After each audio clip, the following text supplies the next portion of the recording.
Hello guys, so let me welcome you in this today's video. আজকে তোমাকে আমি পাঁচখানা এমন রুল বলবো বা গাইডলাইন বলবো যেগুলো তুমি এরপর থেকে যখনই কোনো এমসিকিউ এক্সাম অ্যাটেন্ড করতে যাবে, please remember this 5 rule. Because মানে এমসিকিউ এক্সাম তুমি যদি দেখো, মানে এমসিকিউ এক্সামের যেটা মেন পারপাস হয় হচ্ছে তোমার ব্রেনকে কন্ট্রোল করা, তোমার টাইমকে কন্ট্রোল করা। মানে এমসিকিউ এক্সাম কিন্তু এই দুটোকে টেস্ট করে, মেইনলি নলেজ ঠিক আছে, বাট নলেজের থেকে বেশি ইম্পর্টেন্ট হচ্ছে তোমার ব্রেনকে তুমি কতটা কন্ট্রোল করতে পারছো, তুমি তোমার টাইমটাকে কতটা ম্যানেজ করতে পারছো।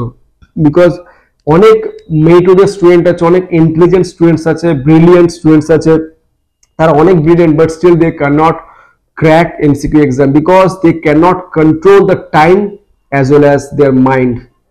তো এই যে পাঁচখানা রুল বলবো তোমাকে আজকে আমি, এই পাঁচখানা রুল দিয়ে তুমি টাইমও কন্ট্রোল করতে পারবে, তোমার মাইন্ডকেও। ঠিক আছে, তো চলো শুরু করা যাক। আর শুরু করার আগে প্লিজ তোমাদের রিমাইন্ড করতে চাই আমি যে একটুখানি তোমরা সাপোর্ট করবে, বিকজ এটা আমার চ্যানেলটা নতুন channel. If you don't support then আমার পক্ষে খুব কঠিন হয়ে যাবে এই চ্যানেলটাকে গ্রো করতে বা ফার্দার ভিডিওস বানাতে, because I need some motivation. মানে অনেক কষ্ট করে ভিডিও বানাতে হয়, এই জন্যই যে আমাকে টাইম বার করে ভিডিও বানাতে হয়, বিশেষ করে রাতের দিকে। ওকে, তো ইটস মাই রিকোয়েস্ট অ্যাকচুয়ালি, তো please support this channel to grow. Okay, তো এই যে পাঁচখানা যে তোমাকে আমি টিপস দিচ্ছি, এটা তোমার হচ্ছে কি মাইন্ডকে অনেকটাই তোমার শান্ত রাখতে সাহায্য করবে। ঠিক আছে, আর সবকটা সাইন্টিফিক রিজন, কিন্তু মানে সবকটাই based on scientific and logical reason. তো ফার্স্ট যখন তুমি কোশ্চেন পেপার পাচ্ছ, বেশিরভাগ স্টুডেন্ট কি করে, রুল নাম্বার 1 কি করে, তারা পুরো 1 থেকে 100 অব্দি কোশ্চেন না পুরো প্রথমেই দেখে নেয়। হ্যাঁ, মানে কোশ্চেন জাস্ট দেখে কি কোশ্চেন আসছে। Don't do this actually, because scientifically তুমি যখন পুরো কোশ্চেন 1 থেকে 100 কোশ্চেন পুরো মানে পাতা উল্টে দেখে নিচ্ছ, তখনই তোমার দুটো প্রবলেম হতে পারে। একটা প্রবলেম কি, সাপোজ একটা স্টুডেন্ট যে চাইছে যে আমি 100-এ 90 স্কোর করতে, তো সে তখন কি করে, তার মাইন্ড কি কাজ করে না, তার মাইন্ড এটাই কাজ করে যে আমি সব করা কোশ্চেন পারবো, তো দেখি তো একবার দেখে নি। তো এতে ফলে কি হয়, সাপোজ ওর মধ্যে এমন কিছু কোশ্চেন দেখলো, তখন কি হবে না, ওর দেখলো 90 আমার স্কোর করতে পারছি না, ফলে মাথায় একটা বিশাল পরিমাণ, প্রথমে স্টার্টিং এ একটা বিশাল একটা লোড নিয়ে নেয়, আর সেই লোডটা কিন্তু বিশাল ওকে চাপে ফেলে দেয়। নাম্বার টু রিজন কি, তোমার সাপোজ যখন তুমি কোশ্চেন দেখতে শুরু করছো, তখনই তোমার মনে হবে আচ্ছা এই কোশ্চেনটা একবার দেখি তো। তো তুমি অনেক সময় মাইন্ডকে কন্ট্রোল করতে না পারে কোনো একটা কোশ্চেন সঙ্গে সঙ্গে দেখতে শুরু করে দিলে, আচ্ছা এই জায়গাটা।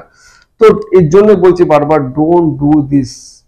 তোমাকে কি করতে হবে, প্রথমেই যেটা মিস্টেক করার চান্স, এটাকে ফার্স্টে মাইন্ডকে কন্ট্রোল করতে হবে যে আমি 1 থেকে 100টা কোশ্চেন আমি দেখবো না।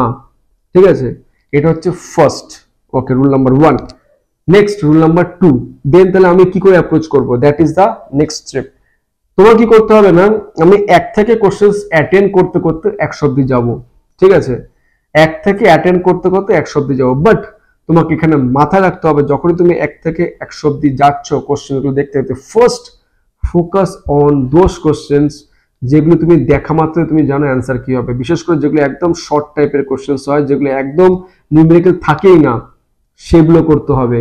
তো ফার্স্ট কি করতে হবে, 1 থেকে 100 অব্দি তুমি যাও, পরপর একটা ফার্স্ট তুমি সাপোজ কোশ্চেন নাম্বার 1 তুমি দেখলে, সেখানে দেখলে কি না কোশ্চেনটা নিউমেরিক্যাল বেস, হ্যাঁ একটুখানি টাইম লাগতে পারে, so skip that question, move on.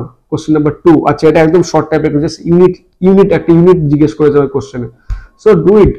And then আবার কোশ্চেন দেখলে যে না 3 নম্বর 4 নম্বর নিউমেরিক্যাল বেসড আছে, একটা সময় লাগতে পারে, দেন গো টু কোশ্চেন নাম্বার 5।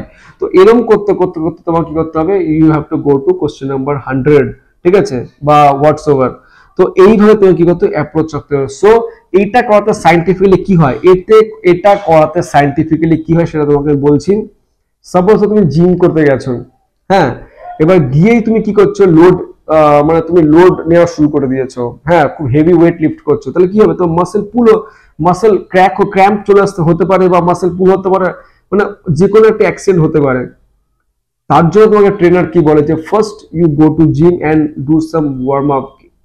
কেননা ওয়ার্ম আপ তুমি যখন করছো, তার মানে হচ্ছে তুমি আস্তে আস্তে অ্যাডজাস্ট হচ্ছে, তোমার বডি অ্যাডজাস্ট হচ্ছে, তোমার মাসেলগুলো অ্যাডজাস্ট হচ্ছে কি হেভি ওয়েট লিফট করার জন্য। সিমিলারলি যখন তুমি ফার্স্ট যে রুল নাম্বার 2 তে বলছি আমি, focus on those straight forward questions, ওগুলো যখন তুমি করছো, তার মানে কি তোমার একটা কি হচ্ছে না, তোমার মাইন্ড যেটা আছে সেটা কি হচ্ছে ওয়ার্ম আপ হয়ে যাচ্ছে, ফলে কি হচ্ছে নেক্সট রাউন্ড যখন তুমি করবে, যে একটু কঠিন টাইপের কোশ্চেনগুলো বা যেগুলো নিউমেরিক্যাল বেস আছে, তখন কি হবে তোমার ব্রেন আরামসে ওগুলোকে অ্যাডজাস্ট করতে পারবে। ঠিক আছে, এটা হচ্ছে একটা বেনিফিট। নাম্বার টু বেনিফিট কি? নাম্বার টু বেনিফিট হচ্ছে যখন তুমি সিম্পল টাইপের কোশ্চেনগুলো করছো, তার মানে হচ্ছে কি তুমি অ্যান্সারগুলো করতে পারছো, ইট ইজ ইজি। তার ফলে কি হচ্ছে তোমার কনফিডেন্স লেভেল গ্রো করছে, বাড়ছে। ফার্স্টে তুমি কঠিন কোশ্চেন করে পারবে না, সো বুঝতেই পারছো। আচ্ছা, এটাই হচ্ছে তোমার কোশ্চেন। এবার rule number three. Rule number three কি? Never attempt hard question at the first.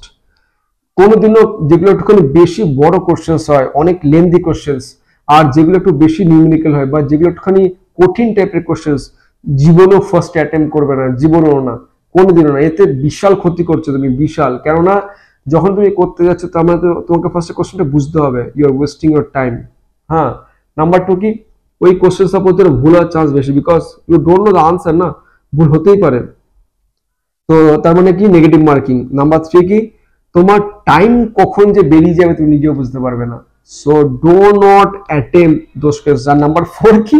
তোমার কনফিডেন্স, মোরাল, তোমার মাইন্ড সবকিছু খারাপ করে শেষ করে দেবে একদম। তুমি ফার্দার কোনো কোশ্চেন করবে, but back of the mind, subconscious মাইন্ডে কিন্তু ওটাই ঘুরবে, ওই কোশ্চেনের আনসার কি হতে পারে। সো ইউ গো, মানে তুমি তুমি পুরো শেষ হয়ে যাবে, ওখানে তোমার ইতি হয়ে যাবে। You cannot crack that exam. ঠিক আছে। তো নাম্বার এবার ফোর, সবসময় কি করতে হবে না, সবসময় কি করতে হবে না, তোমাকে কোশ্চেন ভালো করে পড়তে হবে। কোশ্চেন তোমাকে ভালো করে পড়তে হবে, ভেরি কেয়ারফুলি। বিকজ আমি যদি এক্সাম দেখি, লাইক গেট, হ্যাঁ, বা এরকম অনেক এক্সাম আছে, সেগুলো কোশ্চেন কিন্তু তোমাকে এমন করে ফ্রেম করে যেখানে নট বা নো কথাটা এমন করে লেখা থাকে যে তুমি ফোকাস না করার জন্য কিন্তু তোমার আনসার ভুল চলে আসে। বা অনেক সময় এমন কোশ্চেন থাকে যে কোশ্চেনটা তুমি নিউমেরিক্যাল সলভ করতে, মানে তুমি যখন সলভ করতে যাচ্ছ তখন অনেক ভাবতে হচ্ছে, বাট তুমি তখন ভুলে গেছো যে এটাকে আমি ব্যাক প্রসেসে করব। মানে ইউনিট, মানে ফার্স্ট আমি দেখবো যে কোন কোন অ্যান্সারটা হতে পারে না, হ্যাঁ, then I will come to কোন অ্যান্সারটা হতে পারে, রুল আউট যেটাকে আমরা বলি সেটা। তো কোশ্চেন তোমাকে কিন্তু ভালো করে পড়তে হবে। কোশ্চেনটা ভালো করে না পড়ার জন্য কিন্তু অনেকেরই সিলি মিস্টেক হয়, আর ফলো তো গন। ঠিক আছে, আমারও হয়েছে এরকম। তো এটা তোমাকে ভালো করে মাথায় রাখতে, কোশ্চেন আমি ভালো করে পড়বো, প্রশ্নটা আমাকে খুব ভালো করে পড়তে হবে। ঠিক আছে। আর last but not the least, যে কোশ্চেন নাম্বার 5 যেটা আমি বলবো, যে এমসিকিউ এক্সাম, যেটা বারবার বলছি, তোমার মাইন্ডের বিশাল একটা টেস্ট নেয়, বিশাল একটা টেস্ট নেয়। ঠিক আছে। তো এর জন্য ডোন্ট হারি। কোনোদিনও এমসিকিউ এক্সামে কোনোদিনও রাশ করবে না, নিজেকে পুশ করবে না বেশি। যে টিপসগুলো বললাম ওইভাবে এগোবে। আর যদি একটা ছোট্ট একটা কাজ পারো, রোজ একটু করে হালকা করে নিজের মাইন্ডকে একটা দুটো মানে কথা বলবে যে আমি এক্সামটা যখন দিচ্ছি, I will not rush my self. ফলে কি হচ্ছে না, তোমার মাইন্ড এই মেসেজটা বারবার যাচ্ছে। অ্যান্ড ইমাজিন করো তুমি, মানে রোজ তুমি ইমাজিন করো তুমি এক্সামটা লিখছো উইথ কুল মাইন্ড। মানে তুমি ইমাজিন করো নিজেকে তুমি এক্সাম হলে বসে আছো, আর সেটা তুমি খুব ঠান্ডা মাথায় এক্সামটা লিখছো। কোশ্চেন কঠিন আছে, তবুও তুমি ঠান্ডা মাথায় লিখছো। তো এটা তোমার কি হচ্ছে, ফলে সাবকনসিয়াস মাইন্ডে সবসময় একটা মেসেজ যাচ্ছে যে তুমি ওই এক্সামে হলে গিয়ে কিরকম ভাবে, কিভাবে নিজেকে কুল রাখবে। ঠিক আছে, it is very scientific, very scientific. তো এই সেই 5টা রুল। আই হোপ তুমি নেক্সট যখন কোনো এমসিকিউ এক্সাম হবে, please follow this and tell me যে তোমাকে কতটা হেল্প করলো। ঠিক আছে। তো চলো, আজকের জন্য এখানেই। আবার দেখা হবে নতুন কোনো পজিটিভ ভিডিওতে। See you guys.